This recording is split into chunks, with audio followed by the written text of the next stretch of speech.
hadir tiap hari Senin. Mudah-mudahan bisa sesuai target, yaitu sekitar 5 pertemuan ya, 5 atau 6 pertemuan lah mudah-mudahan. Pada pertemuan pertama, kemarin kita belajar terkait dengan bagaimana konteks ilmu mantik itu lahir, bagaimana konteks ilmu mantik itu lahir, kemudian juga bagaimana ilmu mantik itu terbentuk, kemudian juga bagaimana sinkronisasi ilmu mantik dengan ilmu-ilmu yang lain, termasuk juga bagaimana manfaat ilmu mantik ini. Termasuk juga kemarin kita bahas sampai kepada kontemporer ya, bagaimana ilmu mantik ini juga mendasari fondasi ilmu pengetahuan secara umum. Di samping itu juga terdapat kritik-kritik terhadap ilmu mantik ini. Kemarin kita sudah membahas kaitan dengan ilmu mantik, dan kemarin kita sudah membahas. Jadi objek kajian ilmu mantik itu adalah ada 3 ya, ada 3. Pertama itu adalah kaitan dengan masalah, ini begitu penting kajian ilmu mantik ini. Karena ilmu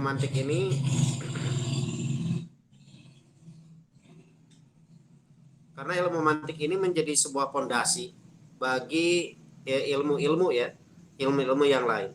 Karena pada hakikatnya ilmu-ilmu itu kan selalu tereduksi kepada ada preposisi dasar. Ya, preposisi dasar.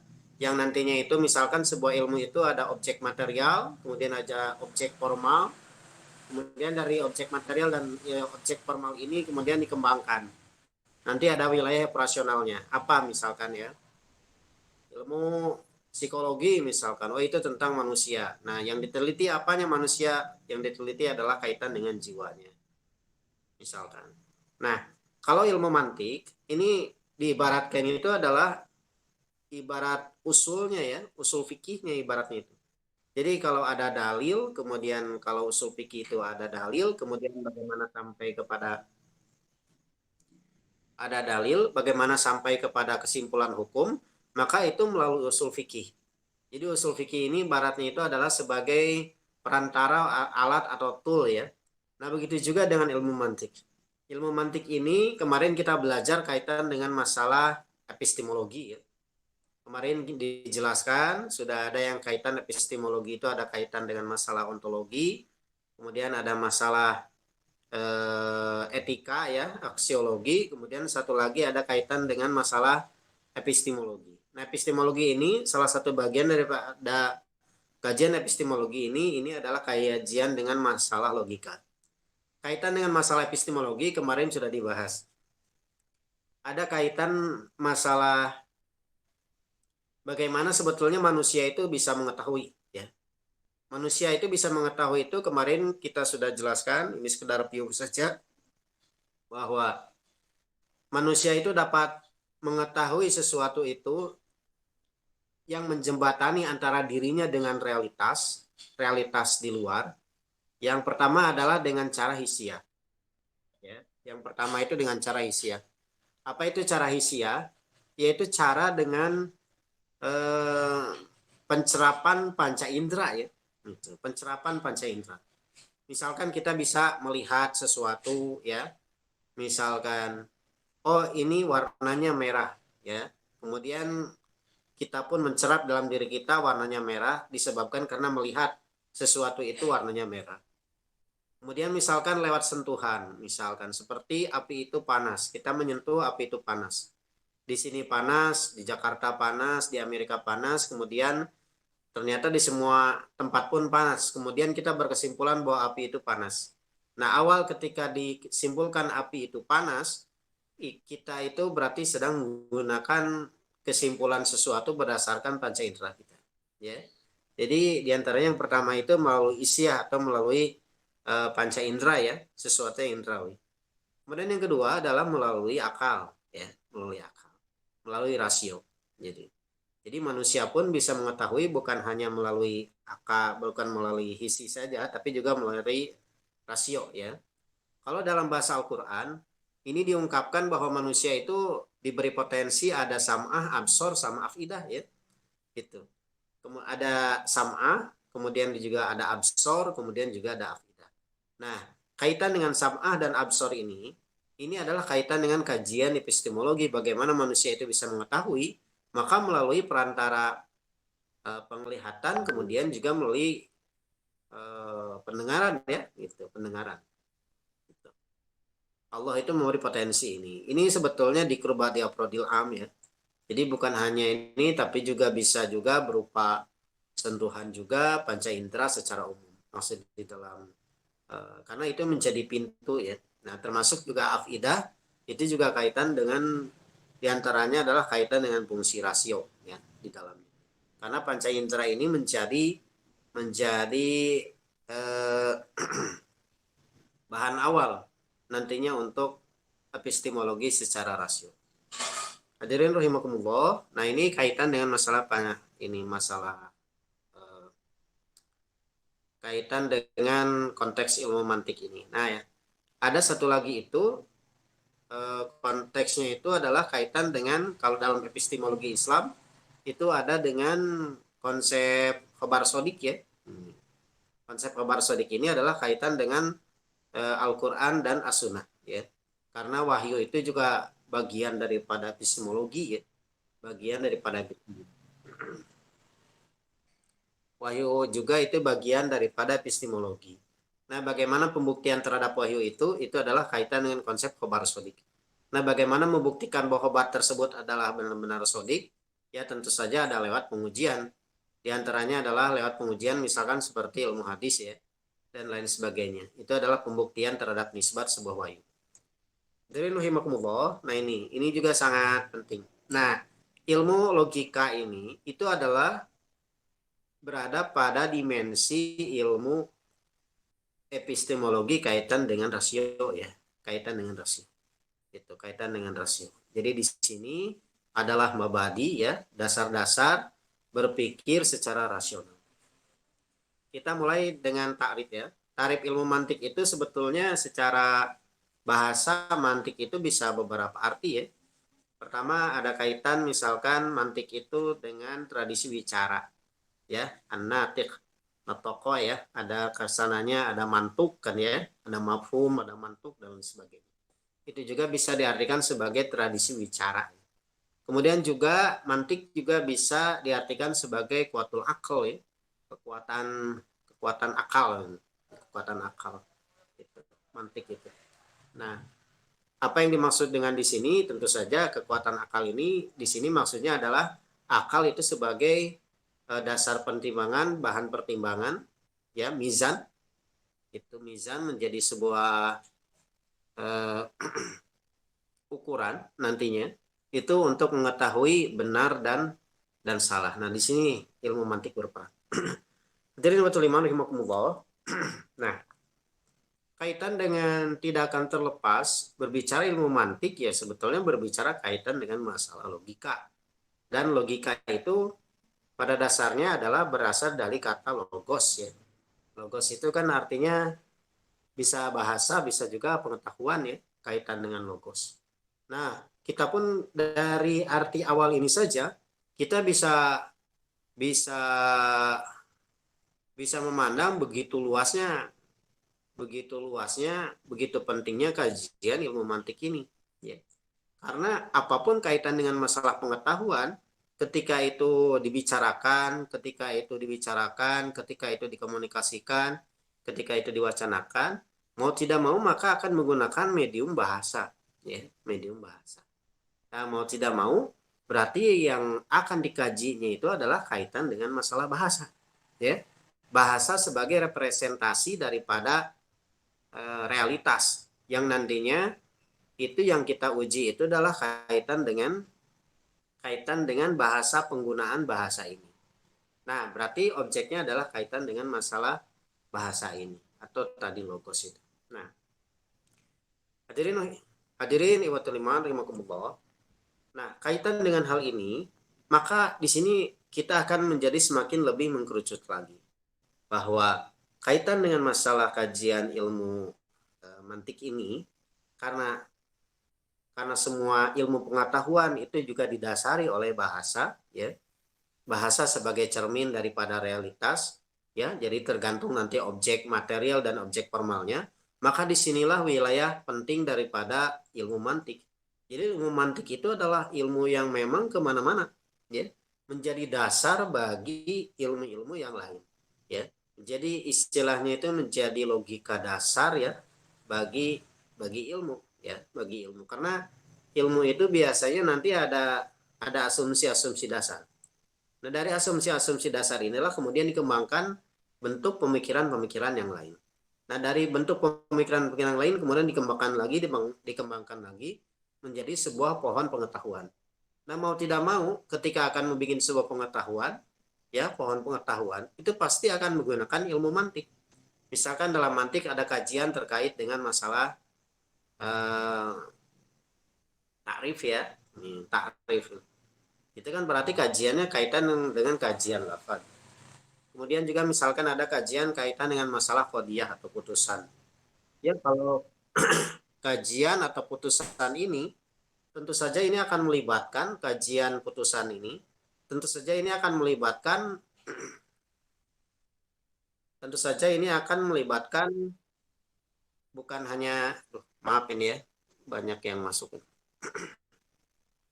Nah, kaitan dengan tadi itu tentu saja akan melibatkan ilmu mantik, ya. Gitu, misalkan masalah takrif, kemudian masalah qadiyah, preposisi, misalkan, ya. Semua ilmu itu pasti berkaitan dengan masalah preposisi, ya, di dalamnya. Karena mau tidak mau juga pasti tadi bahwa setiap ilmu itu pasti mempunyai dasar preposisi. Apa preposisi? Preposisi dasar itu apa, qadiyah awalnya itu? Apa kalimat dasarnya yang nanti menjadi dasar bagi ilmu-ilmu tersebut. Nah, mau tidak mau berarti di sini kita akan lebih dalam lagi kaitan dengan masalah ilmu mantik. Berarti ilmu mantik itu setidaknya itu ada 3 kajian penting dalam ilmu mantik, ya, menjadi wilayah ilmu mantik. Pertama adalah kajian kaitan dengan masalah lafaz, ya. Kalau kita urai semua pemikiran, ya, itu pasti awalnya bahasa itu adalah ketika kita preteli masing-masing satuan-satuannya, mau tidak mau pasti akan berbicara kaitan dengan masalah masalah bahasa, ya. Masalah bahasa dalam artian lebih khusus lagi itu dipreteli itu menjadi lafaz, ya, lafaz. Pasti itu kajiannya adalah kajian lafaz. Ya. Nah, tentu saja semata lafaz saja itu tidak akan membentuk pemikiran, ya. Nah, membentuk pemikiran itu adalah ketika lafaz itu digabung dengan lafaz yang lain. Nah, ketika sebuah lafaz digabung dengan lafaz yang lain, maka ini menjadi sebuah preposisi, ya. Misalkan begini, alam itu baru. Nah, ya. Berarti di sini ada 2 kata, ada alam kemudian ada baru, ya. Ada alam kemudian ada baru. Nah, ketika ditanyakan apa itu alam, apa itu baru. Nah, ini kajiannya adalah kajian tentang lafaz, ya, kajian tentang lafaz. Nah, ketika disebut alam itu baru, nah ini kemudian masuk ke dalam wilayah qadiyah, preposisi ketika 2 kata ini digabungkan, alam itu baru. Nah, kajian yang ketiga itu adalah kajian antara satu pikiran dengan pikiran yang lain, menghubungkan antara satu preposisi dengan preposisi yang lain, sehingga nantinya itu akan mendapatkan pengetahuan yang baru, ya. Jadi idrokul majhul, ya. Jadi mendapatkan sesuatu yang majhul, sesuatu yang asalnya tidak diketahui dari bil maklum, dari sesuatu yang memang awalnya sudah diketahui. Misalkan tadi alam, apa itu alam, apa itu baru. Setelah diketahui bahwa alam itu apa, baru itu apa, kemudian nanti ada profesi yang kedua, ya. Alam itu misalkan baru, ya.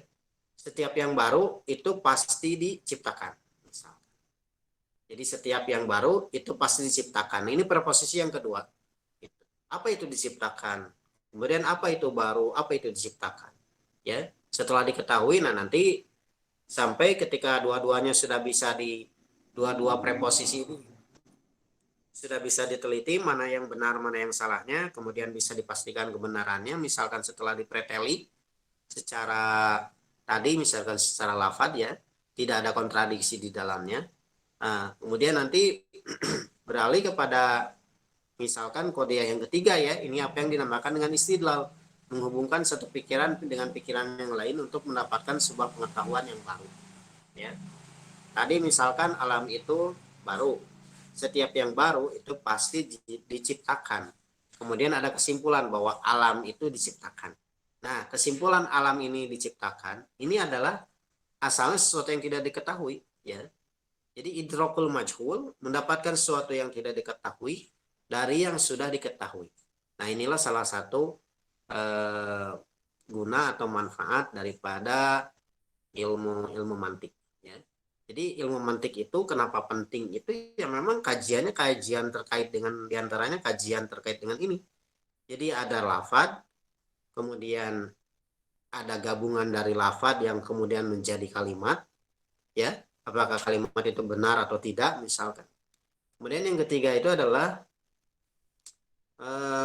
bagaimana menciptakan dari satu pikiran dengan pikiran yang lain itu menjadi sesuatu pengetahuan yang baru.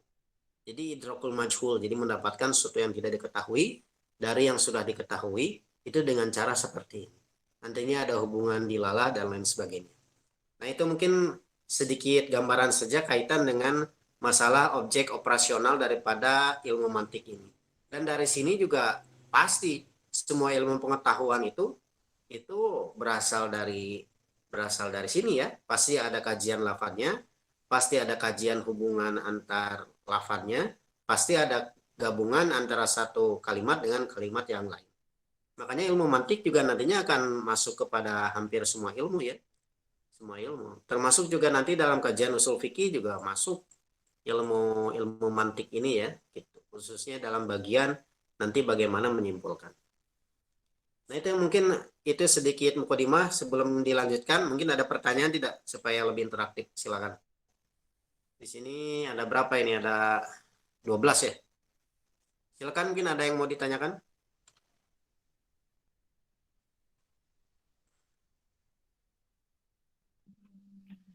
Bismillahirrahmanirrahim, Ustaz. Ya. Ini yang saya mau tanyakan itu kan tadi apa namanya dalam segi hisi gitu kan, dalam segi hisi itu salah satunya Al-Quran itu menjadikan sam'an absor itu menjadi apa namanya itu untuk epistemologi ya dalam suatu ilmu. Nah, jadi pertanyaan ketika afidah ini Ustaz, bagaimana mengetahui sesuatu dengan epistemologi dari akidah ini apa dari afidah dari hati, bagaimana mengetahui sesuatu dengan hati gitu kan, hari dengan cepil bisa ngadangu gitu kan, apakah dengan hati perasaan atau lebih kumaha gitu Sat. Itu mungkin Sat yang dapat yang ditanyakan Sat. Ya. Nah, ini sebetulnya afidah juga perlu ininya, perlu di dijabarkan lebih lanjut mungkin itu. Apakah mafhum daripada afidah di sini sama tidak dengan akal gitu?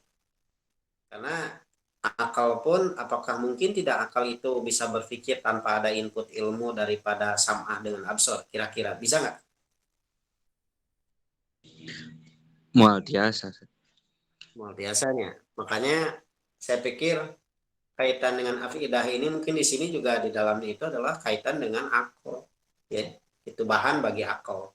Bagaimana bahwa apa yang dilihat, apa yang didengar itu menjadi bahan bagi seseorang itu untuk bisa berpikir nanti.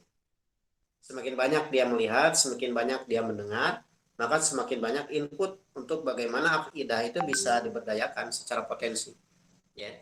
Dan afidah itu sendiri ya kalau saya pikir sih di sini juga termasuk mafhumnya itu di dalamnya adalah akal ya, gitu dalam hal ini.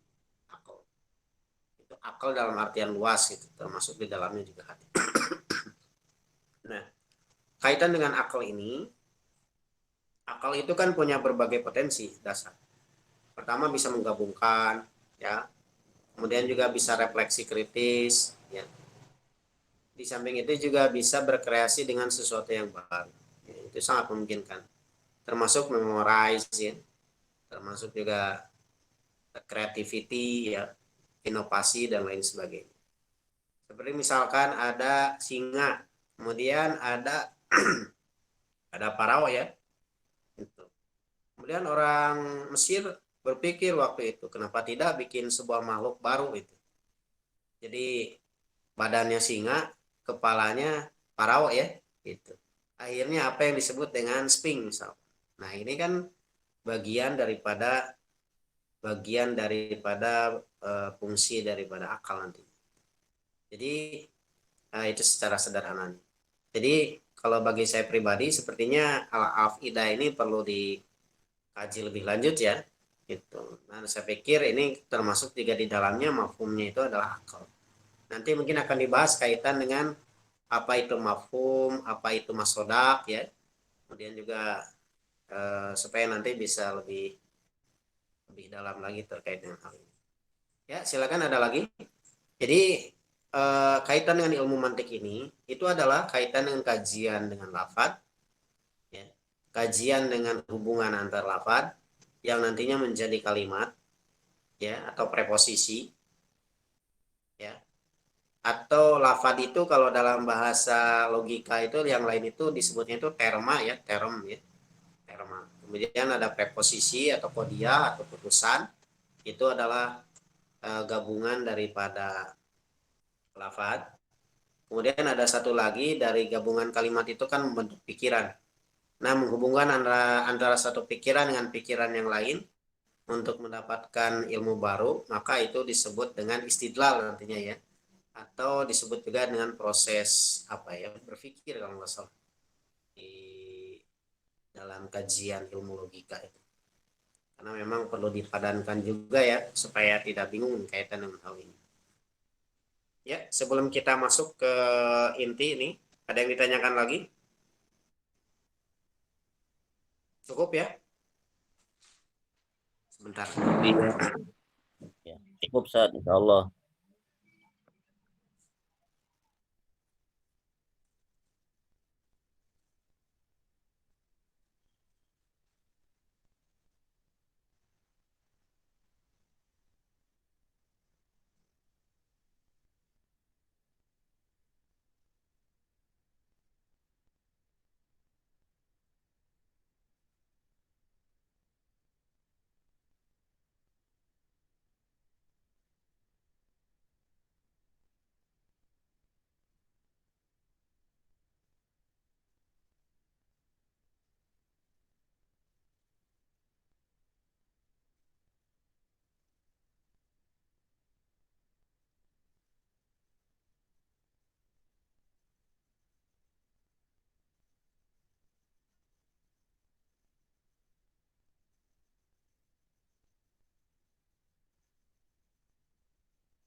Sebentar ya.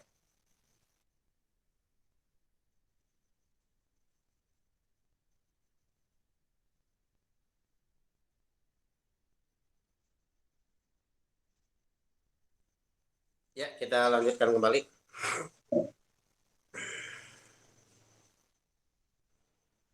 Ya, alhamdulillah ini ada berapa orang? Ada 14 ya. Nah, kita kita akan masuk ini mulai ke konten ini kaitan dengan masalah masalah ilmu mantik ini.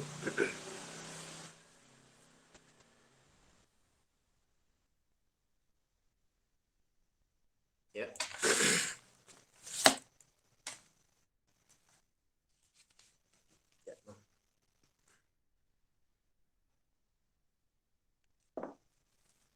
Nah, kajian pertama kaitan dengan ilmu mantik itu adalah kaitan kajian dengan masalah lafaz ya, masalah lafaz.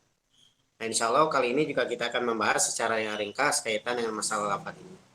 sebaiknya teman-teman yang ada di sini juga yang ikutan hadir juga kalau punya buku ilmu mantik atau buku logika itu bisa sambil dibaca ya, sambil dibuka.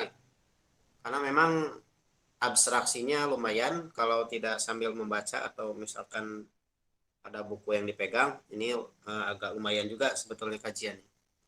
Jadi sebaiknya mungkin dipersiapkan dulu atau mungkin yang belum silakan mungkin bisa mendownload ya kitab-kitab ringkas kaitan dengan masalah ilmu mantik ini. Nah, kajian pertemuan yang kedua ini adalah kajian kaitan dengan masalah lafaz. Kita batasi ya, nanti untuk pertemuan ketiga insya Allah kaitan dengan masalah takrif ya. Itu masalah takrif. Mudah-mudahan nanti takrif ini bisa berkembang lebih luas lagi karena takrif ini sesuatu yang sangat penting ya.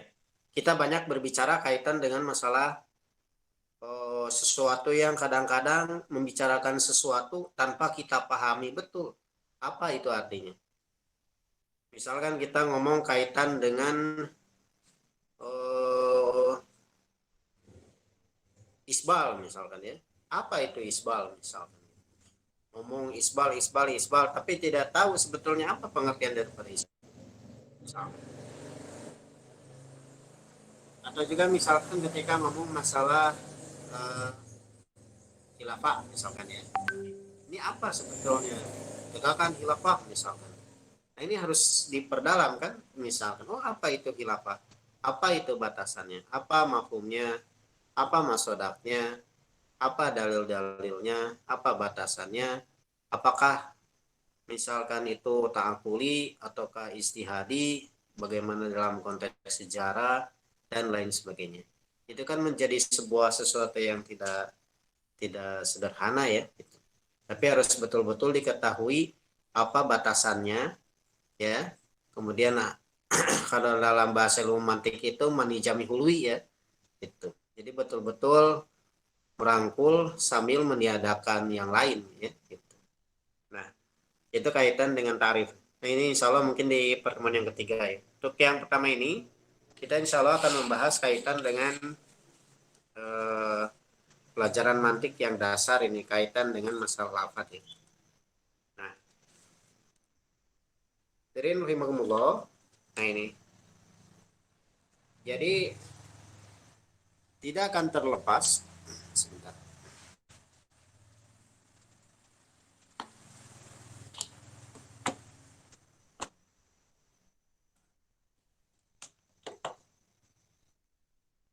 Nah, ini kaitan dengan ini itu tidak akan terlepas daripada kajian tentang masalah ilmu ya, al ilmu. Secara umum ilmu itu terbagi dari dua ya. Pertama ada kaitan dengan masalah tasawur. Yang kedua itu adalah kaitan dengan masalah tasdik. Nah, kalau tasawur ini adalah kaitan dengan si lafadznya ya tadi itu. Jadi kaitan dengan lafadz, dengan mufrodat ya, dengan mufrodat ya. Gitu. Baik itu sifatnya adalah isbat, menetapkan atau sebaliknya itu meniadakan.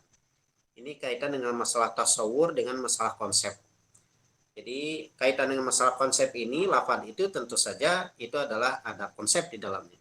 Ya, konsep-konsep dan konsep-konsep ini adalah terdiri daripada lafadz-lafadz ya, lafadz-lafadz itu tadi, lafadz-lafadz tadi itu. Nah, sifatnya itu memang isbat menetapkan atau sebaliknya sifatnya itu adalah meniadakan. Misalkan seperti ada kalimat Ahmad, kalimat rumah, kemudian juga misalkan kalimat langit dan lain sebagainya. Nah, ini masuk dalam kajian tasawur ya, kaitan dengan kalau bahasa awal itu gambaran ya atau konsep awal. Nah, kemudian yang kedua itu ada kajian juga kaitan dengan masalah tasdik ya. Gitu. Nah, kalau tasdik ini adalah kaitan dengan hubungan ya, hubungan antara satu atau hubungan atau nisbat antara satu lafaz dengan lafaz yang lain, sehingga nantinya menjadi sebuah hubungan ya yang di dalamnya itu juga apakah itu mengisbat sesuatu ataupun misalkan itu menafikan. Jadi kalau tasdik kalau tasawur itu kaitan dengan masalah konsepnya. Kemudian kalau masalah tasdik ini adalah hubungan ya, hubungan antara satu konsep dengan konsep yang lain. Itu menjadi sebuah satu berkorelasi menjadi sebuah satu pemikiran di dalamnya ya. Jadi semacam tadi preposisi itu. Nah, itu kaitan dengan konsep awal ya, konsep awal. Bentar.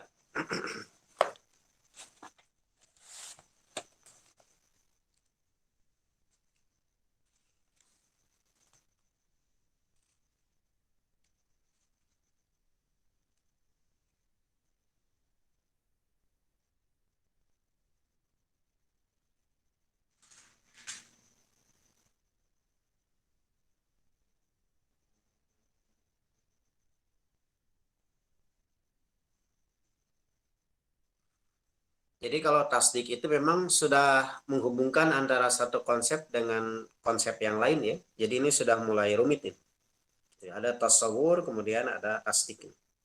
Nah, baik itu tasawur ataupun tasdik itu terbagi kepada dua. Ada yang badihi, kemudian ada yang nadhari. Kalau badihi itu adalah sesuatu pemahaman yang tidak perlu penalaran, ya. Misalkan, ya, misalkan lapar itu karena terlambat makan misalkan. Nah, ini kan sesuatu yang badihi gitu. Jadi secara badihi itu, secara naluri atau gorizoh itu sudah dapat dipahami tanpa pengetahuan atau proses penalaran yang tinggi, ya. Itu badihi. Nah, baik itu tasdik ataupun tasawur itu terbagi dua. Ada yang badihi, ada yang naluri. Misalkan kalau tasawur yang badihi itu adalah tadi. Jadi konsep-konsep yang memang secara gorizo atau itu yang memang sangat mudah untuk dipahami ya, sangat mudah untuk dipahami. Kemudian kalau misalkan yang nadhori, kalau nadhori itu memang membutuhkan penalaran atau rasio ya. Misalkan ketika kita menggunakan kata komputer. Kata komputer ini kan walaupun misalkan hanya satu lafaz saja, bagi kita yang sudah mengetahui mungkin mudah untuk mengatakan atau tasawurnya mudah ya konsepnya. Gitu. Oh iya, komputer ini adalah monitor, misalkan kalau yang menggunakan monitor, ada laptop misalkan dan lain sebagainya. Tapi bagaimana kita menerangkan adanya komputer, misalkan kata komputer kepada orang yang tidak mengetahui, misalkan kepada saudara kita, misalkan yang ada di daerah-daerah pedalaman gitu. Mereka kan belum pernah mengetahui atau bersentuhan dengan dunia elektronika misalkan. Nah, karena tidak mengetahui, kita akan sulit kan. Termasuk misalkan kita juga menerangkan apa itu kereta api, ya. Apa itu kereta api? Bagaimana konsepnya? Bagaimana tasawurnya kaitan dengan kereta api? Ini kan sulit, ya. Jadi ada yang badihi, ada yang nadhori. Itu. Termasuk juga kaitan dengan masalah tasdik ya, apalagi tasdik. Tasdik itu ada yang memang mudah untuk dipahami ya. Kemudian ada juga yang memang sulit membutuhkan penalaran kaitan dengan masalah bagaimana memahami kaitan dengan tasdiknya itu. Nah, kita lanjutkan saja. Nah, selanjutnya kaitan dengan masalah ini itu ada tasawur, ada tasdik, ada badihi, ada nadhori. Selanjutnya adalah biasanya setelah dikaitan dengan masalah ilmu ya, bahwa ilmu itu ada yang tasawurnya itu ada yang tasawur, ada yang tasdik, kemudian ada yang badihi dan nadhori. Biasanya kajian terkait dengan masalah lafal itu adalah masuk dalam kajian dalalah. Ya, dalalah. Dalalah ini adalah jadi fahmu amrin min amrin ya, gitu. Jadi memahami sesuatu dari sesuatu yang lain. Nah, sesuatu yang pertama itu yusamal amru al awalu itu adalah al madlul ya.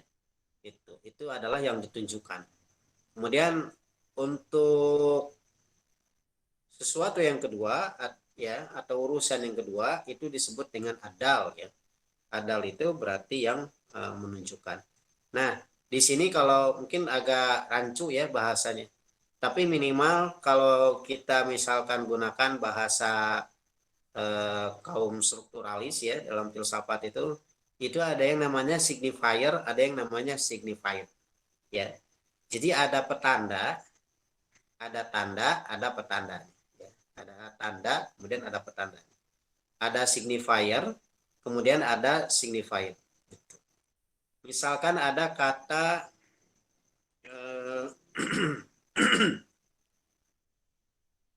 ya, misalkan di sini, oh ya, kita langsung sajalah ke pembagian ya. Jadi dalalah itu adalah mengetahui sesuatu dari sesuatu yang lain. Sesuatu yang pertama itu disebut dengan madlul, sedangkan sesuatu yang kedua itu disebut dal. Jadi ada yang kaitan dengan petanda, ada yang penanda. Ya, itu. Misalkan kata lampu. Nah, lampu itu kan ada kaitan dengan petandanya, ada yang kaitan dengan konsepnya, konsep lampunya. Jadi memahami sesuatu dari sesuatu yang lain. Nah, ini kajian tentang dalalah ini atau petunjuk ini kaitannya adalah itu ada yang berbentuk lafdiyah, ada yang berbentuk ghair lafdiyah. Ya, ini penting sekali kajiannya nantinya untuk memahami kajian dalalah ini, untuk memahami di mana sebetulnya objek kajian daripada ilmu mantik ya. Jadi dalalah itu pertama ada yang lafdiyah, kemudian ada yang ghair lafdiyah. Yang lafdiyah itu terbagi kepada tiga, ada yang tabi'iyah, ada yang akliyah, kemudian ada yang wad'iyah. Ya. Jadi ada yang berupa lafad atau saut, ya, lafad, kalam atau saut. Kemudian yang kedua itu ada yang ghair lafdiyah, tidak berupa kalam, tidak berupa saut ya, tidak berupa suara di dalamnya. Ini kajian dengan dalalah, kajian dengan petunjuk sesuatu, bagaimana kita bisa memahami sesuatu itu dari sesuatu yang lain. Nah, ini ada beberapa bentuknya. Misalkan yang pertama itu adalah tabi'iyah ya. Tabi'iyah ini adalah petunjuk yang berbentuk alami, tabi'i ya. Gitu. Jadi memang misalkan begini, tertawa, terbahak-bahak itu menunjukkan bahwa orang tersebut sedang gembira. Ya, gitu. Jadi ini dilalah lafdiyah tabi'iyah. Jadi dalalah yang menunjukkan ya lafdiyah secara lafad karena dia terbahak-bahak. Terbahak-bahak ini adalah berupa suara kan. Nah, kemudian itu menunjukkan bahwa orang tersebut itu sedang gembira, ya. Begitu juga misalkan terisak-isak, ya. Terisak-isak ini menunjukkan bahwa orang tersebut itu sedang sedih. Ini kan dilalah sautiyah ya. Dilalah yang itu lafdiyah yang berupa suara yang itu menunjukkan kepada sesuatu yang lain. Itu karena tadi prinsip daripada dalalah itu sendiri itu adalah pahmu amrin ya, di amrin. Jadi memahami sesuatu dari sesuatu yang lain. Yang pertama itu adalah yang lafdiyah, bentuknya itu adalah tabi'iyah. Yang kedua itu adalah bentuknya akliyah. Kalau akliyah ini adalah ada bentuk penalaran di sini ya. Misalkan begini. Ada suara dalam gua ya. Ada suara teriakan dalam gua. Nah, suara teriakan dalam gua ini kita bisa menjadi paham bahwa ketika ada suara yang berteriak di dalam gua tersebut, maka itu menunjukkan ada orang ya di dalam gua tersebut. Begitu juga ketika ada orang mengobrol misalkan di kelas ya, kita beranggapan di sana tidak ada siapa-siapa. Tapi kemudian terdengar ada suara yang ngobrol. Nah, suara yang mengobrol ini ya, itu menjadi dilalah ya, lafdiyah, sautiyah itu yang secara akliyah, secara akal, itu kita dapat memahami bahwa di dalam ruangan tersebut itu ada orang ya, ada orang di dalamnya. Termasuk juga misalkan suara teriakan maling ya, maling, maling misalkan.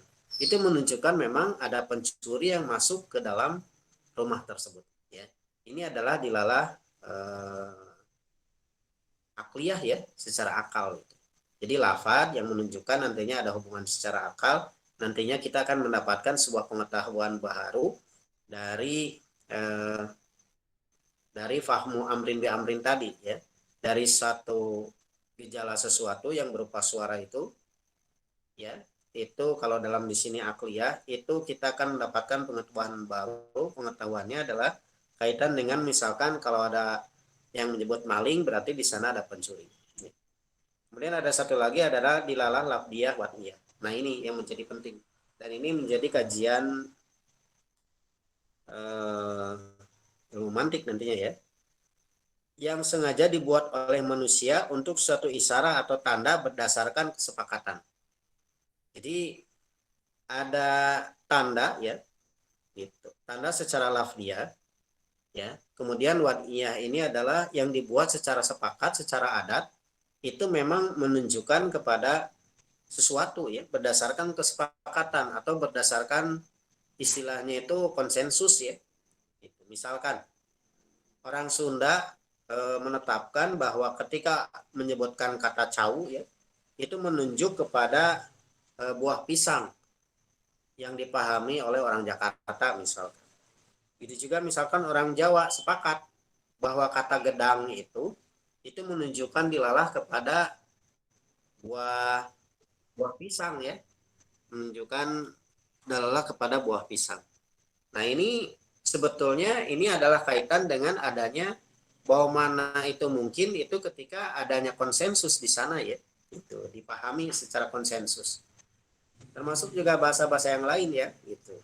Bahasa-bahasa yang lain ini juga kenapa kita dapat berkomunikasi dengan yang lain itu dengan berbagai bahasa, orang Sunda dengan orang Sunda, orang Jawa ngobrol dengan orang Jawa ya, orang Melayu ngobrol dengan orang Melayu, dan bagaimana mana itu mungkin diantaranya adalah karena adanya dalalah lafdiyah wadiyah. Karena memang ada lafaz-lafaz yang memang itu disepakati bersama, dipahami, konsepnya sama, masing-masing saling memahami, sehingga komunikasi itu menjadi mungkin. Ya, gitu. Orang Inggris sepakat menetapkan kata banana itu bagi buah pisang. Nah, ya, buah pisang misalkan. Nah, ini kalau orang Inggris ya sudah paham disebut banana itu ya, itu pasti pisang sebagaimana konsep yang ada dalam diri kita disebut dengan pisang. Jadi beda pengungkapan dan masing-masing itu ada konsensus ya, ada permainan bahasa yang di sistem bahasa yang disepakati. Kalau dalam bahasa filsafat itu ada yang namanya parol, ada yang namanya lang ya. Itu ada tradisi lang, ada tradisi parol. Kalau nggak salah parol itu sesuatu yang sudah disepakati ya. Kalau lang itu masih tradisi-tradisi yang slang. Nah, itu kaitan dengan dalalah. Jadi dalalah lafdiyah terbagi tiga. Ada yang tabi'iyah, ada yang akliyah, kemudian juga ada yang dalalah ini dilalah lafdiyah wadiyah. Kemudian yang kedua ada yang goer lafdiyah. Nah, yang goer lafdiyah ini itu juga sama, terbagi menjadi tiga ya. Pembagiannya sama, ada yang tabi'iyah, itu dilalah goer lafdiyah, dilalah petunjuk yang bukan berupa kata atau suara ya, tapi sifat.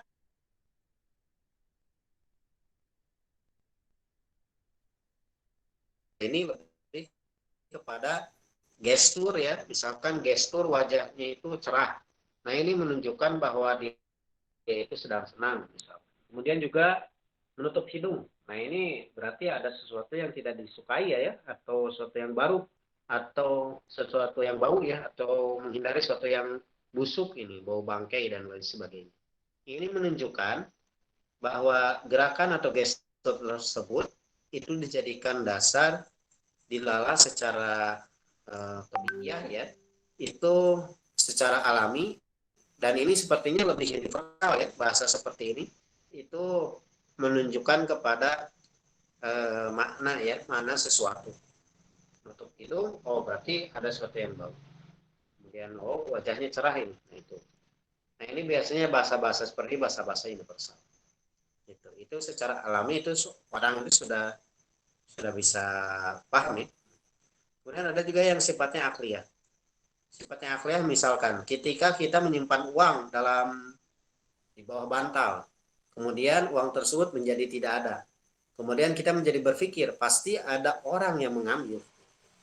Pasti ada orang yang mengambil. Dilalah seperti ini namanya adalah dilalah secara goer lafdiyah ya, yang berupa akal, ya, berupa akal, pendekatan akli. Karena seorang di sana berkesimpulan uangnya tidak ada, berarti pasti ada yang mengambil. Atau misalkan teman-teman punya dompet, ya, dompetnya hilang di jalan. dan yakin hilangnya itu adalah di perempatan. Tapi pas balik lagi dilihat dompetnya sudah tidak ada. Kemudian teman-teman di sini menyimpulkan bahwa pasti ada yang mengambil dompet tersebut. Nah, kesimpulan mengambil dompet tersebut ini adalah kaitan dengan dalalah akli. Nah, kemudian juga ada satu lagi, itu adalah dalalah wad'iyah ya.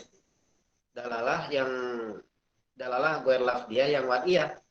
Jadi dilalah yang itu tidak berupa lafaz, tapi sifatnya itu adalah sifat yang memang sudah dipahami atau disepakati, ada konsensus di sana. Misalkan begini, ketika ada janur kuning, maka disepakati bahwa janur kuning tersebut itu ada orang yang hajatan di sana. Ya. Kemudian misalkan ada tanda, ada orang-orang yang pakai baju hitam-hitam misalkan. Kemudian orang menyimpulkan bahwa adanya baju berhitam-hitam ini, kemudian ada orang yang lagi berduka. Atau misalkan ada tanda bendera kuning. Ya. Bendera kuning ini berarti menunjukkan secara sepakat, secara konsensus, bahwa bendera kuning tersebut itu menunjukkan bahwa adanya orang yang meninggal. Kemudian juga misalkan bisa jadi seperti lampu merah ya. Lampu merah misalkan disepakati bahwa ketika lampu itu merah, maka itu kita harus diam misalkan ya, tidak meneruskan perjalanan, stop dulu.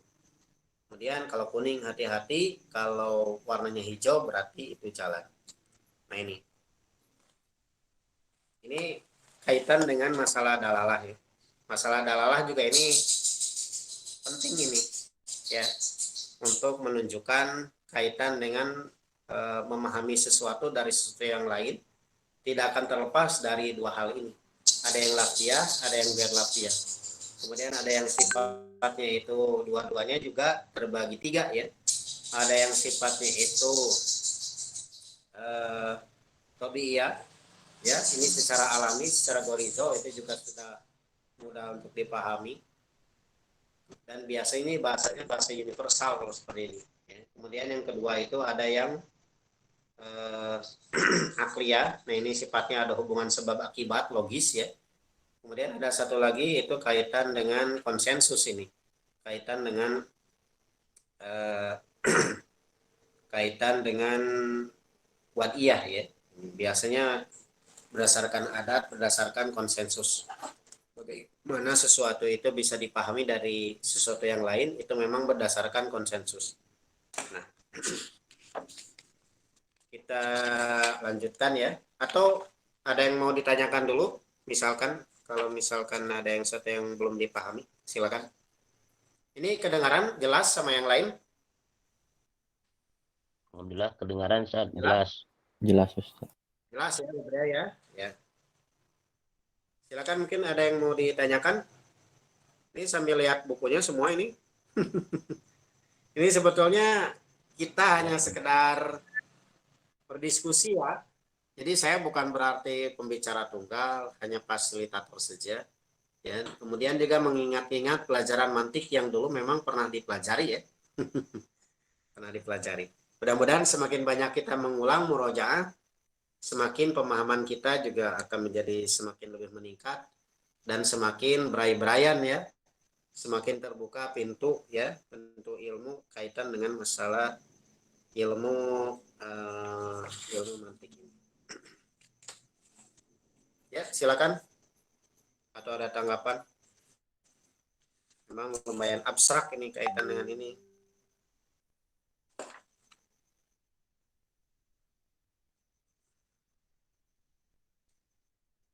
Dilalah ghairu lafziyah. Bentar.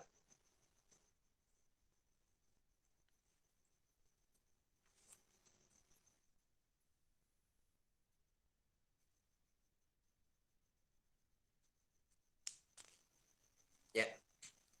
Kaitan dengan objek ilmu mantik ini adalah kaitan dengan dilalah lafdiyah yang wad'iyah ya.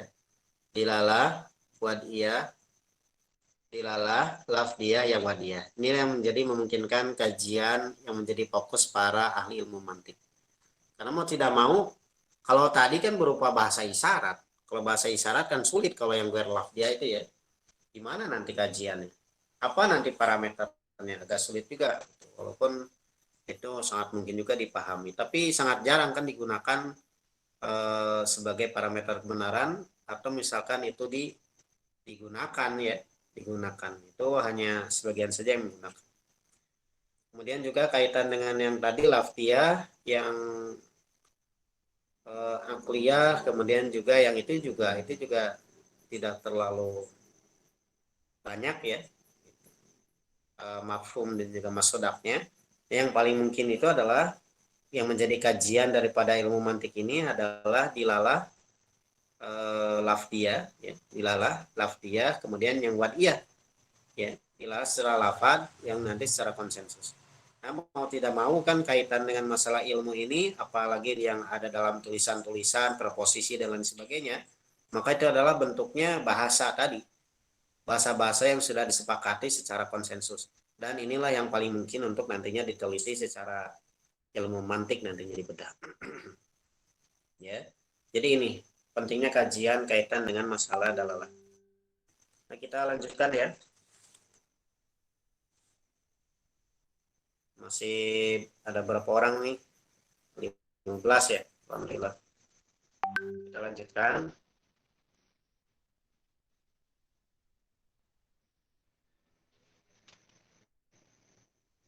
Nah, kaitan dengan dilalah lafdiyah wadiyah ini secara dalalah lagi ya, itu terbagi menjadi 3. Ada yang dalalah wadiyahnya itu adalah mutobakiyah. Kemudian ada yang dilalah lafdiyahnya itu tadamuniyah. Kemudian satu lagi adalah yang iltizamiyah. Apa yang membedakan? Yang membedakan adalah yang mutobakiyah ini itu adalah dilalah lafaz satu penunjuk kata itu makna selengkapnya. Misalkan ketika disebut kata rumah, itu memberi petunjuk dalalah kepada bangunan yang lengkap, terdiri dari dinding, jendela, pintu, atap, dan lainnya, sehingga bisa dijadikan tempat tinggal yang nyaman. Jadi ini mutabakiyah ya. Mutabakiyah itu berarti konsepnya itu sebanding ya, kemudian semakna dan selaras, bahwa ketika disebut kata rumah itu ya berarti semua terkait dengan masalah rumah di dalamnya. Ada dinding, ada jendela, termasuk juga satuan-satuan gitu. Jadi ada mutobak ya. Mutobak itu jadi lengkap ya. Jadi kalau ada sebuah tempat, nah itu di dalamnya itu pas gitu.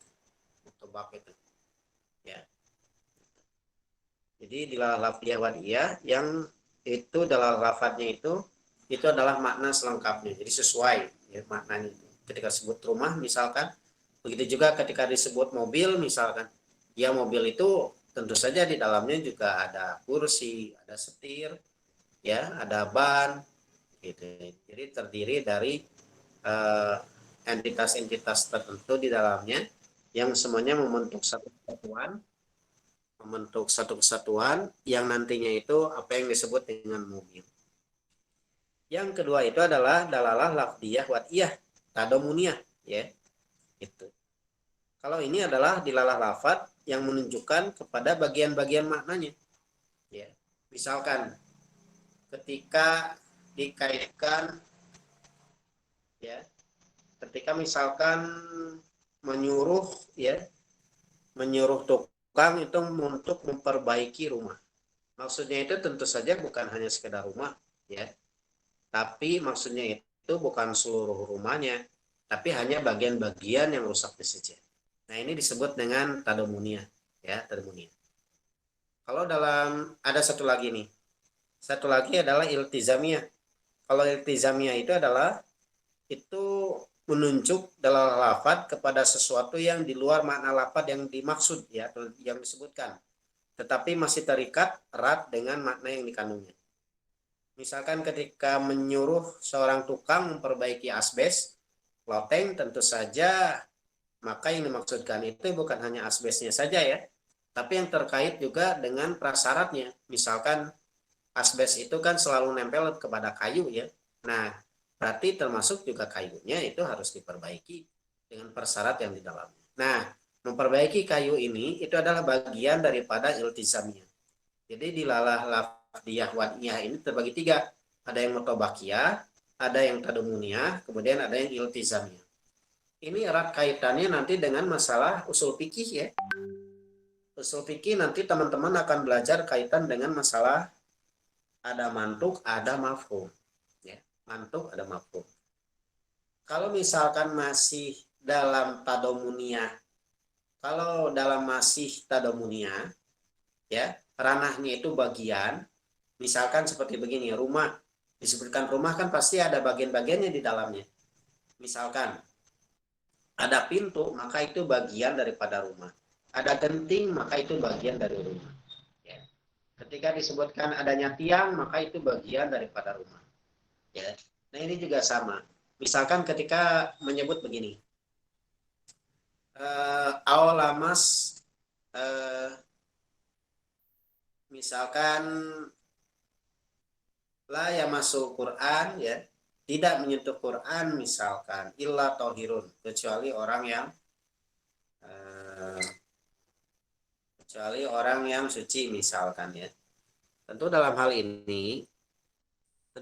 ini misalkan apa yang disebut itu kalau dalam kajian mantik ini ada hubungannya juga. Misalkan disebutnya itu kan menyentuh. Nah, menyentuh itu kan di dalamnya secara tadomun banyak kan arti menyentuh itu ya. Menyentuh itu tidak harus dengan tangan, bisa juga dengan kepala, bisa juga ditendang ya, gitu ya, bisa juga dengan tangan ya, dan lain sebagainya, bisa juga dengan pinggul, bisa juga dengan lutut, itu juga sama kan, itu bagian daripada menyentuh di dalamnya, menyentuh di dalam. Nah ini nantinya masih masuk di dalam ranah mantuk ya, itu ranah mantuk, gitu. Ranah mantuk. Jadi bagian-bagian daripada mantuk ya, bagian-bagian daripada mantuk yang mungkin dapat disimpulkan. Misalkan ada orang yang berpemahaman, misalkan itu dapat membatalkan wudhu. Nah, makna menyentuh ini itu kan bukan hanya bersalaman saja, ya, bukan hanya dengan tangan saja, bisa juga dengan kepala misalkan atau mencium misalkan. Mencium juga itu termasuk di dalamnya juga ada sentuhan. Nah, ketika ada sentuhan di sana, maka berarti masuk di dalam mafhum ya, masuk di dalam mafhum sentuhan. Ya, sentuhan secara umum. Karena dalam teks mantuknya itu disebut dengan sentuhan. Maka itu pun bagian daripada sentuhan-sentuhan yang tadi itu secara tadomun itu bagian daripada yang tadi. Nah, tentu beda lagi nanti kajiannya kalau misalkan secara mafhum ya, secara mafhum ini beda lagi kalau secara mafhum. Kalau secara mafhum nanti akan lebih berluas, nanti dilihat ilatnya kalau mafhum. Misalkan wala taqullahumma ufin, janganlah kalian ya, misalkan, atau penolakan-penolakan baik berupa lafaz ya, ataupun berupa gestur atau berupa tindakan, berupa pembangkangan terhadap perintah kepada orang tua misalkan ya, perintah dari orang tua misalkan. Nah ini ya secara mantuk itu ya sebetulnya hanya sekedar saja ya, itu wala taqullahum ufin, sekedar ungkapan saja ya gitu. Tapi kalau kajiannya misalkan secara mafhum dalam artian usul fikih itu bukan hanya sekedar saja. Bagaimana dengan memukul, bagaimana dengan menghina dan lain sebagainya. Wah, itu sudah lebih lagi ya, min babil aula. Nah, tadamuniyah ada yang mutobik, ada yang mutobak ya, ada yang juga tadomun. Yang mutobak dan tadomun, maka ini bagian daripada mantuk kalau dalam usul fikih. Jadi ini penting juga kajian mantik ini kaitannya dengan masalah usul fikih. Karena kajian tentang mantuk ini itu sangat penting dalam usul fikih. Karena pendekatan apapun kaitan dengan masalah teks, pasti yang pertama itu adalah pendekatan mantuk sebelum pendekatan-pendekatan yang lain. Dan mantuk itu bentuknya ada yang mutobak ya, ada yang sama gitu, ada yang mutobak. Misalkan begini yang sama itu. Mafhum antara ini masuknya maafnya. Ya tadi misalkan menyentuh ya, itu kan menyentuhnya sama ya antara eh, antara menyentuh dengan tangan dengan menyentuh misalkan dengan ciuman ya. Itu kan sama-sama sentuhan. Jadi kalau hanya sekedar menyentuh, maka itu masuk ya secara masodak masuk di dalamnya dan itu mutobak ya. Jadi bisa mutobak juga, bisa juga sifatnya itu menjadi bagian ya, menjadi bagian. Itu menjadi bagian. Itu sangat mungkin. Misalkan dalam bahasa lain itu ada juga yang mutobak itu misalkan begini. Mungkin juga beda bahasa ya. Kata kalimat anjing ya misalkan di Jawa menjadi kiri ya. Kalau misalkan menunjuk kepada entitas yang sama ya yang namanya gogok atau anjing ya walaupun beda bahasa tiap daerah ya sama saja maka itu sebetulnya sama saja hukumnya sama halnya misalkan seperti itu mau tebak ya sama halnya misalkan seperti babi dengan bagong.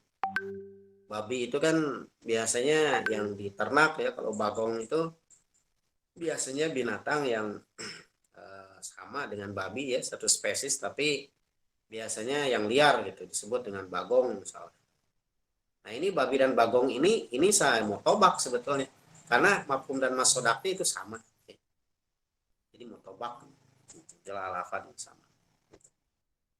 Nah ada satu lagi iltizamia. Kalau iltizamia itu kalau dalam kajian itu menjadi kalau dalam usul fikih nantinya masuknya itu pengaruh mantik dalam usul fikih itu diantaranya adalah kaitan dengan kajian eh, dalalah isyarah ya. Dalalah isyarah. Jadi dalalah yang tidak secara langsung tapi memang itu menjadi sesuatu yang tidak terlepaskan daripada makna yang ada di dalamnya ketika kita mau mengambil sebuah kesimpulan. Itu. Dalalah isyarah ya. Jadi ketika misalkan tadi kita menyuruh tukang untuk memperbaiki kita misalkan tukang untuk memperbaiki pintu.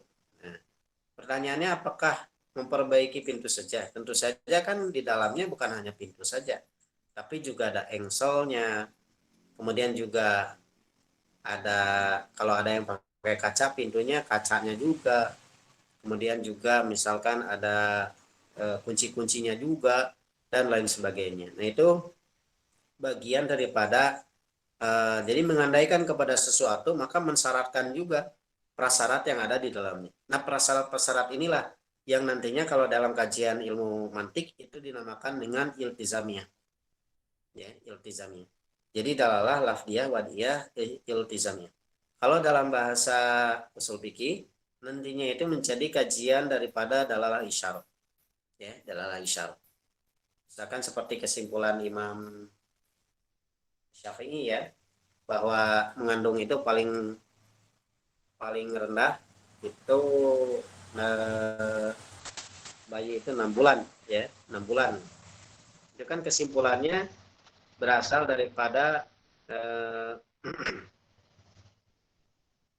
bahwa menyusui itu selama 2 tahun ya selama 2 tahun itu selama 2 tahun kemudian 2 tahun itu berarti ada 24 ya. Kemudian pada ayat yang lain itu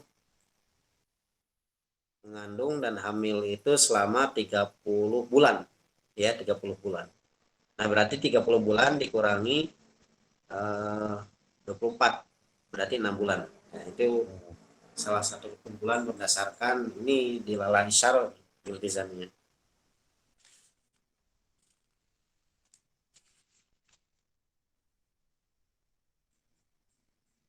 Nah itu kaitan dengan ini ya, kaitan dengan dalalah, masih dalalah. Kaitan dengan dalalah sampai yang terdahulu ini ada iltizamnya. Nah, dari sini jelas tadi bahwa pembahasan ilmu mantik sekali lagi itu adalah kaitan dengan lafadz, kaitan dengan qodiyah, ya, kaitan dengan qodiyah, preposisi atau dalam bahasa lain keputusan yang ketiga itu adalah istidlal atau menarik kesimpulan. Nah, ini masih kita berkutat dalam tradisi lafaz ini, kata-kata. Ya, ada yang ditanyakan mungkin? Bebas lah, silakan. Atau mungkin ada komentar sambil baca-baca, atau ada yang mau menambahkan, silakan.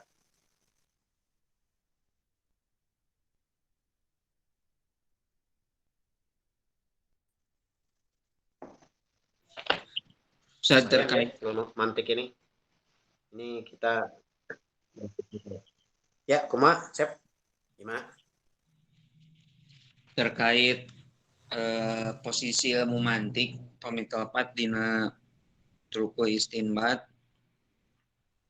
anu waktu stipayun gitunya kan ngawitan tina kajian non penelaahan hadis mulai dari uji kesohihan, uji matan, terus truku istinbatna melalui metode usul fikih. Kan ilmu mantik teh aya dina urutan terakhir pamitelpat dina uji kesimpulan pamitelpat saja. Upami tina uji kesimpulan seperti itu, sedangkan tadi di awal non bahwasana ilmu mantik teh merupakan gerbang awal dari semua ilmu, mulai dari ontologi, kemudian epistemologi dan aksiologi. Nah, maka nempatkan atau merenahkan ilmu mantik sebagai ilmu mantik sebagai salah satu metode kangge menguji kesimpulannya seperti kumaha mainten. Apakah tina sebuah dalil terus diistinbat lahir kesimpulan, tak kesimpulan ieu diuji ku ilmu mantik nah sapertos kitu atau napi padahal ilmu mantik adalah awal gitu. Eta pointen. Ya. Sebetulnya apa yang saya bikin itu, bagan itu ya, itu menempatkan ilmu mantik itu pada posisi akhir ya, itu untuk pengujian. Nah, ini maksudnya itu adalah kajian ilmu mantik pada level yang ketiga, gitu. Level yang ketiga itu kan kajian kaitan dengan antara satu preposisi dengan preposisi yang lain. Ya. Sangat mungkin kan proses preposisinya benar. Yang pertama, yang kedua juga benar, tapi cara penarikan kesimpulannya yang salah. Ya, itu sangat mungkin seperti itu. Atau bisa jadi preposisinya salah, kemudian juga preposisi atau mukodimah kubronya, mukodimah sugronya, permis minor. Nah, ini ada permis ya. Di samping juga ada tadi ada bahasa permis juga. Permis mayor, permis minor. Tapi salah, tapi bisa jadi kesimpulannya benar. Ini kesimpulannya benar, tapi caranya salah. Itu kan sangat mungkin. Ya. Jadi memang kajian yang paling penting di dalam ilmu mantik itu, di samping juga kajian lafaz tadi, berarti kaitan dengan istilah ya, bagaimana merumuskan istilah. Misalkan tadi ada kajian seperti ini. Ada teman saya, dosen UIN, itu menyebutkan ada 3 takrif usul fikih. Yang pertama adalah usul fikih secara bahasa. Jadi ada usul, ada al-fiqhu ya. Usul itu dasar, fondasi, al-fiqhu itu pemahaman. Jadi dasar pemahaman. Yang kedua itu adalah kaitan dengan definisi bahwa usul fikih itu adalah al-ilmu ya, ilmu tentang apa? Al-qawaid ya. Al-qawaid yang di dalamnya itu qawaidnya itu ya, itu menyampaikan kepada kesimpulan hukum ya. Itu kesimpulan hukum, ahkam syariah, itu hukum-hukum syariah itu berdasarkan dalil-dalil yang tafsiliyah. Itu dalil-dalil yang tafsiliyah. Dalil-dalil berarti dari Al-Qur'an dan As-Sunnah itu sebagai dasar. Kemudian ada lagi misalkan pengertian daripada imam tadi, pengertian dari Imam ini ya, Abdul Wahab Khalaf ini yang kontemporer. Ada satu lagi misalkan dari Imam Imam Baidawi ya, saya lupa Baidawi kalau masalah itu. Jadi itu makrifah ya, makrifatul dalil ya. Jadi mengetahui dalil, kemudian mengetahui bagaimana istifad, ya, gitu. Dari dalilnya itu, istifadah dari dalil, kemudian kaitan kajian juga dengan makrifah. Kaifiyah, tadi kaifiyah kaitan dengan istifadahnya. Jadi bagaimana menyimpulkan hukum. Kemudian yang ketiga itu kaitan dengan mustafid, ya, atau mustahidnya. Nah, bagi saya yang lebih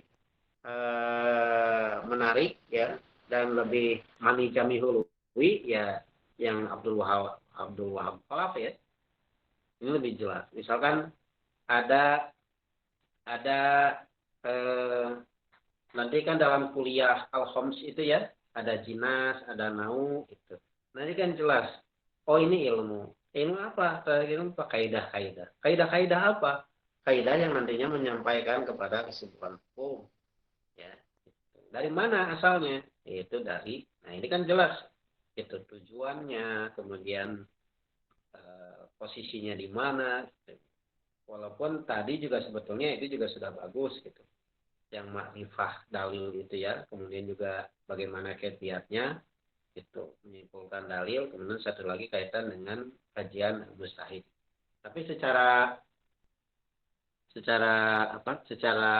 definisi operasional, kalau saya lebih cenderung lebih memudahkan yang tadi, lebih simpel, lebih jelas, kemudian secara mantik juga itu lebih manijami daripada yang tadi. Jadi kaitan dengan ahkam syariah. Karena ahkamnya nantinya kaitan dengan masalah menyimpulkan fikih. Karena kalau yang tadi itu bisa jadi lebih umum. Misalkan mengetahui istifadah. Kalau istifadah kan umum, bisa jadi nantinya menyimpulkan kepada ilmu tafsir, bisa jadi menyimpulkan nantinya kepada ilmu akidah misalkan, ya, gitu. Tapi kalau ahkam syariah itu lebih terfokus gitu pada ahkam syariah. Lebih jelas gitu wilayah-wilayahnya. Itu menghasilkan itu kaitan dengan masalah hukum-hukum syariat. Walaupun usul fikih secara umum sebetulnya pasti tidak akan terlepas, ilmu-ilmu yang lain pasti tidak akan terlepas dari usul fikih. Karena usul fikih yang menjembatani antara dalil dengan kesimpulan hukum nanti. Ya. Atau kepada kesimpulan lah, kalaupun tidak disebutkan kesimpulan hukum. Pasti semuanya melalui usul fikih, ya, sampai kepada kesimpulan. Jadi begitu, Sep. Jadi saya bukan berarti membatasi, hanya mungkin mengambil yang paling pentingnya saja. Karena bisa jadi juga nanti tatbikotnya, ya, itu kaitan juga dengan masalah takrif, ya. Oh, iya. Masalah takrif juga penting. Kita debat panjang misalkan tentang bid'ah sama bid'ah hasanah, misalkan sama masalah musalah.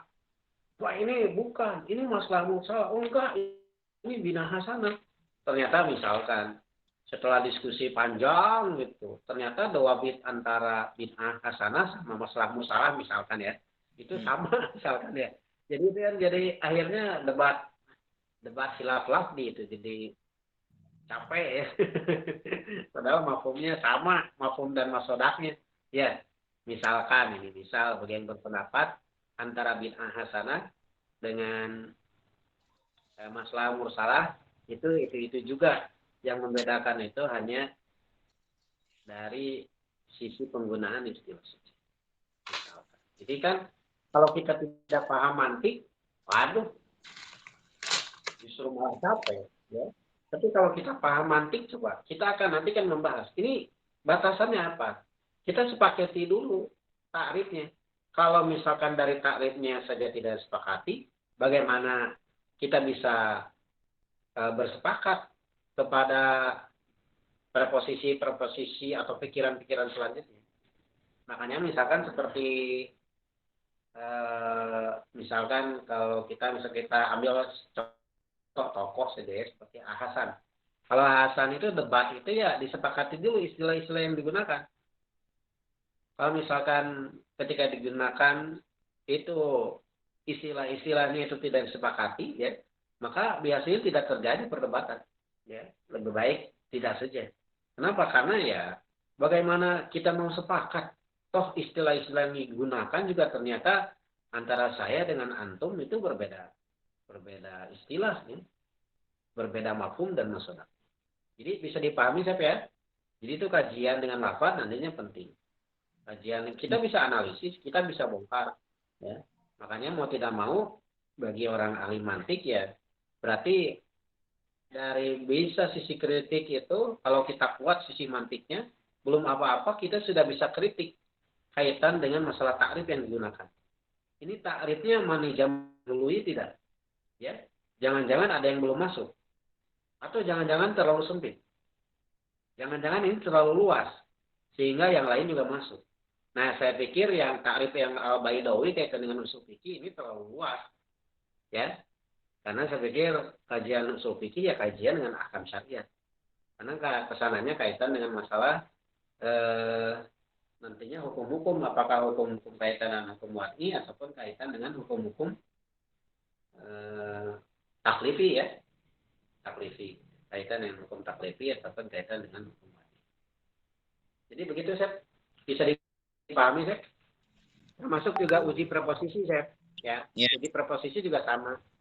Itu juga sangat penting. Jangan sampai di dalamnya juga ada semacam kontradiksi. Kontradiksi. Ini gimana ya? Digerakkan sekaligus juga tidak digerak-gerakkan. Misalkan saya pernah baca ada kesimpulan.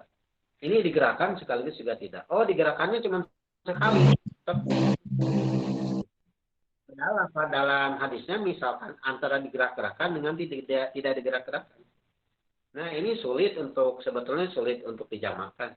Karena kalau dalam ilmu mantik namanya itu nanti nisbat antara sebuah kuli dengan kuli yang lain, diantaranya adalah ada takobul alfad ya, ada pertentangan lafad. Dalam pertentangan lafad itu ada yang namanya nakidoen. Nakidoen itu adalah salab dan ijab. Jadi tidak mungkin pada saat yang bersamaan itu ada ya, tidak mungkin. Apakah secara positif ataupun secara negatif itu tidak mungkin. Jadi pilihannya cuma dua. Jadi sulit untuk ditakwil ya. Jadi harus pilihan. Tapi ada yang berusaha menakwil gitu. Nakwilnya gitu ya, digerakkan tapi digerakkan cuma sekali. Padahal kan arti tahrik itu kan artinya digerak-gerakkan ya. Jadi ini istilahnya itu kontradiktori interminus. Jadi di dalamnya itu terjadi kontradiksi dalam terminologinya di dalamnya. Atau dalam kalimatnya ya, terjadi kontradiksi. Kalau saya contohkan kemarin itu, bisakah kita membuat sebuah batu, yang batu tersebut itu tidak bisa diangkat oleh Tuhan. Nah, mungkin tidak. Ya, kemarin saya kasih contoh seperti itu. Ada yang bisa jawab? Kemarin ada yang masih ingat gimana jawabannya? Bisakah Tuhan membuat sebuah batu yang batu tersebut tidak bisa diangkat oleh Tuhan? Mungkin tidak. Ada yang bisa jawab? Silakan bebas. Mi, kumaha Mi? Pak Mi masih mendengarkan ini?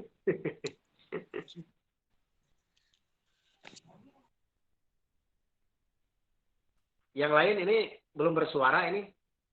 Audria masih mendengarkan atau sambil tiduran ini? Ya, menjawab tadi Ustaz. Oh. Ya, tadi kan karena saya curiga ini kalau tidak ada gambarnya, jangan-jangan sambil tiduran nih. Yang tadi yang katakan Tuhan itu kan tidak mungkin ada dua sifat yang berlawanan dalam satu entitas.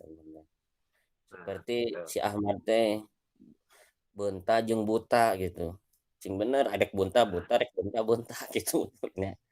Nah, di itu juga sama ketika Tuhan mengatakan yang satu menyebutkan kekuasaan Tuhan dan satu lagi menyebutkan kelemahan Tuhan. Jadi tidak mungkin dua sifat ini ada di dalam satu entitas, bukan satu orang atau gimana lah gitu ya. Berkumpul pada saat yang sama ya. Pada secara saat salaf dan ijab itu tidak. Ya, betul. Pada saat yang sama kalau jadi satu sisi itu menisbatkan tentang kekuasaan Tuhan, tapi di sisi yang lain juga pada saat yang sama Tuhan juga tidak berkuasa. Nah ini kan tidak mungkin ya berada dalam satu kalimat betul. Jadi seperti itu. Nah ini salah satu kegunaan ilmu mantik. Jadi ilmu mantik kita bisa jadi lebih tajam ya dalam cara pandang. Termasuk juga nanti kita akan bisa lebih kritis. Apakah kaitan dengan masalah takrif? Oh ini terlalu luas ini. Oh ini terlalu simple ini. Ya, tidak mani jami hului ya. Kemudian juga dari sisi tadi, ada kontradiksi nggak di dalamnya? Jangan-jangan tidak nyambung nih. Gitu. Atau jangan-jangan memang ini tidak ada hubungan sama sekali ini. Apa nih? Termasuk juga misalkan nanti dalam mafhum dan masodak. Nah ini penting juga. Mafhum dan masodak ini. Ya. Oh iya, kita belum lanjut ini ya. Tapi sudah terlalu malam ya. Tapi masih menarik ya ini. Kalau tidak menarik, saya tutup saja. Karena masih menarik saat mungnya ayat tugas penginten meninggal. Ya, betul. Eh, Terus cekap sageke Ya. alhamdulillah lah. Cekap lah. Ini mudah-mudahan ada sedikit pencerahan kaitan dengan apa namanya gunaan ilmu mantik itu untuk apa gitu, minimal. Iya. Oh, jadi begini ya. Gitu. Jangan sampai termasuk orang yang mengharamkan ilmu mantik ya, tapi belum pernah belajar mantik tuh. Nah, ini yang jadi muskilah. Tapi mudah-mudahan ini sudah bermanfaat ya. Mudah-mudahan kita kalaupun mungkin nggak apa-apa sedikit-sedikit, mudah-mudahan nanti bisa lebih konsisten nanti dalam belajar. Mudah-mudahan nanti bisa sampai mungkin kalau seperti ini bisa 7 sampai 8 pertemuan nggak apa-apa ya.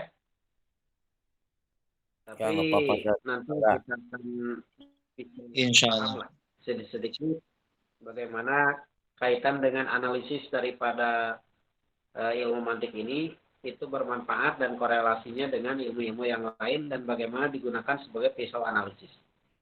Ya, seperti tadi. Mudah-mudahan bermanfaat ya. Mudah-mudahan juga doakan ya, karena selalu sehat ya. Amin. Dilancarkan urusannya.